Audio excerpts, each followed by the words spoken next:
The movie begins with a stunning display of fireworks at what appears to be an extravagant party.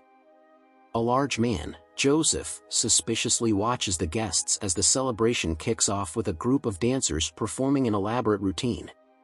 Joseph is given strict instructions: no bloodshed, since the opera house hosting the event is 139 years old.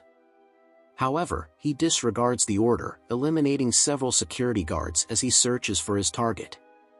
Upon finding his mark, the target attempts to negotiate, offering Joseph triple whatever he was paid to spare his life. Despite the offer, Joseph completes his mission and swiftly escapes. As he flees, he begins to feel dizzy. Meanwhile, the party continues until a sudden shootout erupts, causing guests to panic and scatter. On his way out, Joseph notices one of the dancers, Mace, being trampled. He instinctively helps her escape. Grateful, she asks for his name, to which he replies, Joe.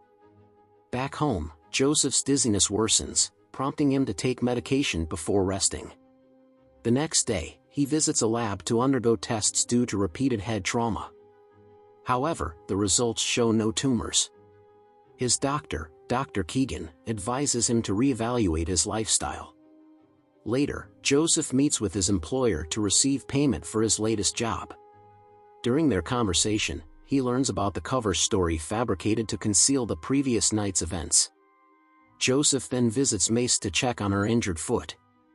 She offers to buy him dinner, which he hesitantly accepts, and they exchange contacts.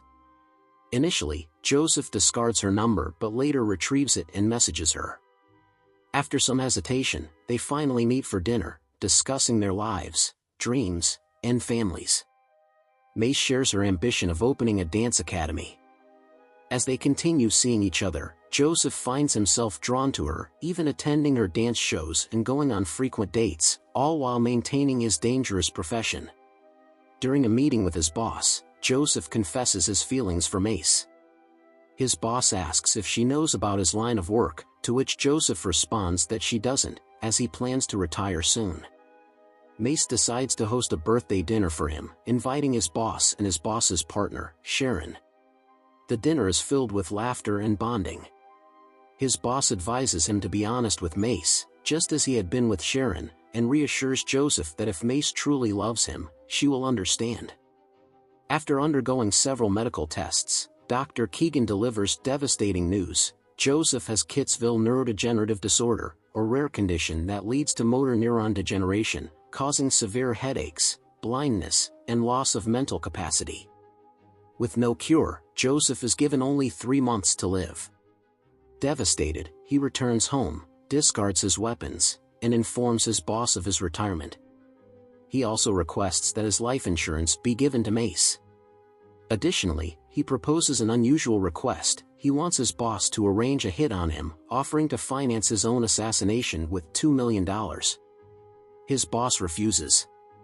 Determined, Joseph approaches Annette, a deadly assassin, and hires her to eliminate him within 24 hours. That evening, Joseph picks up Mace, unaware that one of Annette's men has photographed them together. He then breaks up with her, saying he will be gone for weeks and won't be returning. Heartbroken, Mace is left in tears. Joseph later drinks himself into a stupor and sends her a heartfelt voice message explaining everything. In a shocking twist, Dr. Keegan contacts Joseph with urgent news: the test results were incorrect due to a labeling error. Joseph does not have the fatal disease. Keegan advises him to sue the lab and undergo further scans to investigate his persistent headaches and vision issues.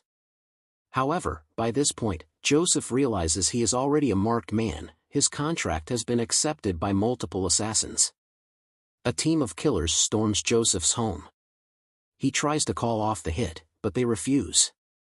A brutal fight ensues, and Joseph eliminates them with ease.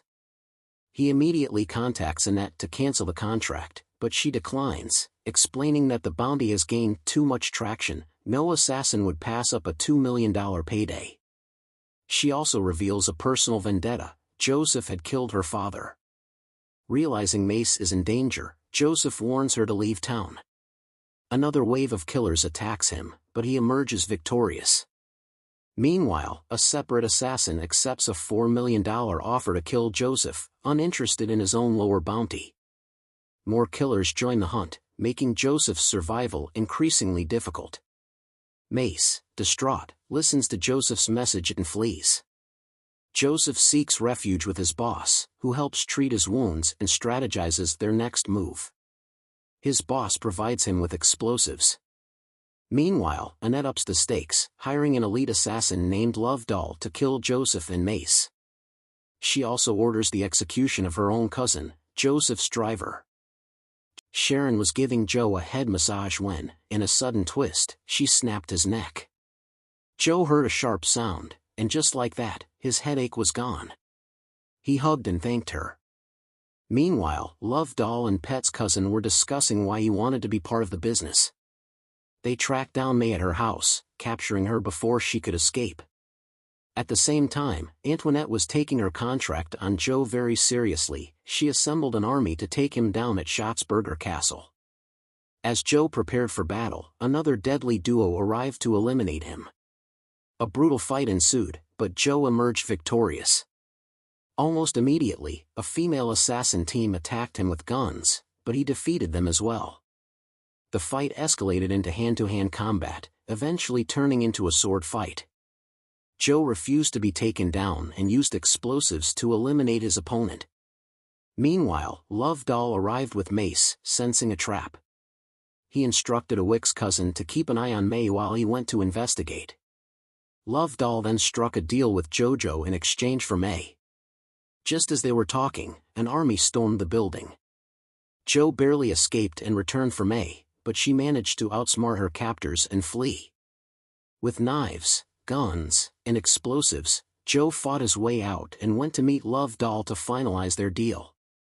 However, May suddenly ran Lovedoll over with a car and drove off with Joe. As they fled, May demanded answers, and Joe confessed everything. He was retiring. Relieved, she revealed she was pregnant with his child. Suddenly, she passed out while driving, having been grazed by a bullet. Joe quickly parked the car and carried her to a nearby church, where she regained consciousness. Seizing the moment, Joe proposed, and the priest agreed to marry them, on the condition that Joe first confess his sins. As Joe recounted his past, the priest was overwhelmed. Once the confession was over, the wedding ceremony began. Just as they were about to exchange vows, Lovedoll burst in and opened fire, hitting the priest. Chaos erupted with explosions everywhere. May and the priest took cover while Joe faced off with an assassin. When they finally had their guns aimed at each other, Joe pulled the trigger, only to realize he was out of bullets. Before the assassin could fire, May shot him, saving Joe once again. Elsewhere, Joe's boss confronted Antoinette, accusing her of breaking all the rules, just like her father had. In response, he killed her. With the danger behind them, Joe and May had a proper wedding, this time officially blessed by the priest.